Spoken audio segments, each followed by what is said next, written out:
time lock from the early 1900s. I want to sell it because I want to do a little extra gambling. I'm hoping to get 500 out of it. Supplies, and it was in one of the drawers in the cabinet. You have a watch movement right there. You would figure out the hours till 9 o'clock in the morning on Monday, and that's how many hours you would set.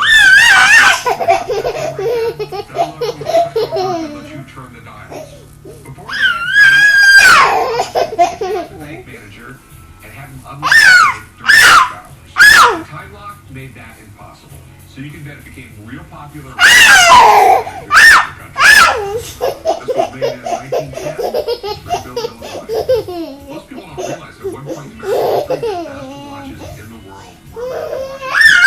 You must really trust this watch. You're going to use this to open up your safe. Yeah. Let me take a closer look at it.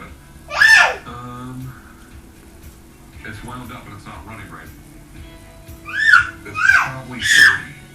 This is a unique piece. Not only does it have a watchmaking history, it has lock-making history. But both kinds of collectors will have the same concern. Does it work? No matter how cool an antique is, it's going to cost money to fix it. It's going to affect the price. How much did you want for it?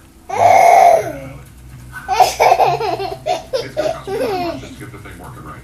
That being said, $200. Do you like it more? Yeah. But I think what's neat about this is it's unusual. Can I get it? It would be about 350. 350. Alright, I'll run him up, Joe. Wanted to give me 200, he was being a little bit cheap with me. I settled for 350. I think I'm just going to go do a little extra.